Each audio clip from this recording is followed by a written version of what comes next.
Paula, welcome to Booktopia. Hey, thank you so much for having me. Now, I call you Paula, which is very confusing because you're actually PJ Tierney, which Correct. is completely, so it's your secret name. Your stage name is PJ Tierney, it's on all the books. Does anyone you know call you PJ?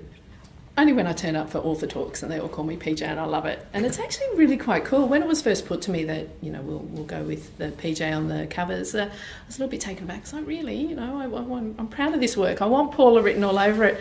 But then you can become this persona on social media who's PJ. So I found it really quite liberating. I really like being PJ on social media and on the book covers, and then, Paula in my real life. Well, it does keep the private and the. Yeah, it does. Yeah, it does. So the name is on your series, Jamie Rain. So Correct. there's 3 books in the series. Yes. The 3rd book's just out now.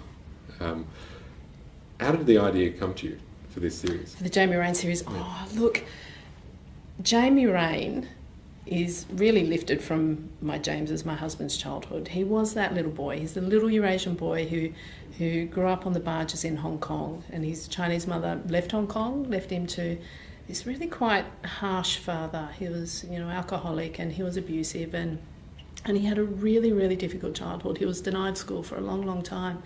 And so he had to go to work. They would salvage boats, diving for wrecks. And he tells a story of his first dive suit. His first commercial dive suit was a size 6. Jeez. And it's like, man, when I was 6, I was trying to learn how to use a knife and fork, and this kid's doing commercial diving. And so there's such a story there. It's such a great story. And for a long time, listening to him and meeting his friends in Hong Kong and the people who were around him when he was young, I really thought, this is an autobiography. There's enough here. This is such an amazing story. And now, what he does now, where he's come from and who he is now.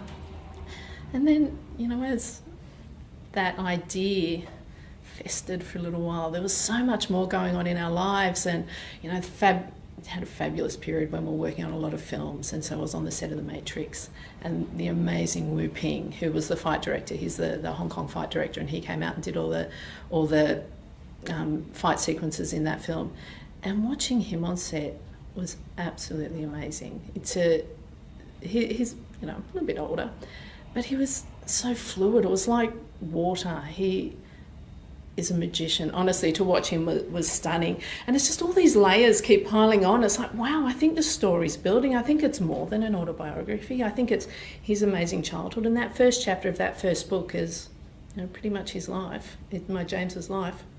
And then it built into this wonderful story with lots and lots of layers. And that's how the whole story came about. Well, when someone recalls their childhood, it actually has a sense of already being a kind of a fantasy of fiction because of you're a child. You're picking up this and that, and you're focusing on this rather than what an adult might. Well, yeah, and you self-edit too, because you only remember parts that really resonate, don't you? Yeah.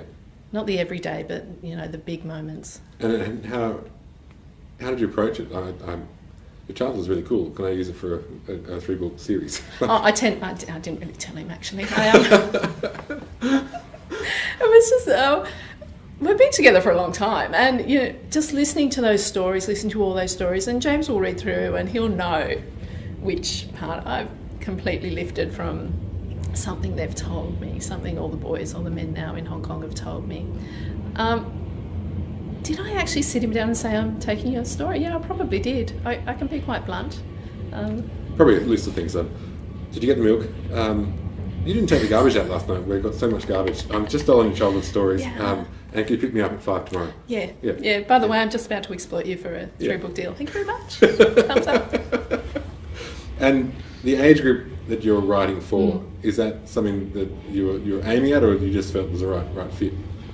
It was certainly the right fit for this story, because I wanted to take the James's childhood, and have him at a certain age, and that period where you go from having no power and no voice as a little person to that 9 to 12-year-old, and all of a sudden you realise that you are important, and you do have something to say, and you can be heard, and that's what I think is the magical time for children. And that's probably retrospective. Looking back, you can see it as such an amazing time, and that's the age I wanted the character to be.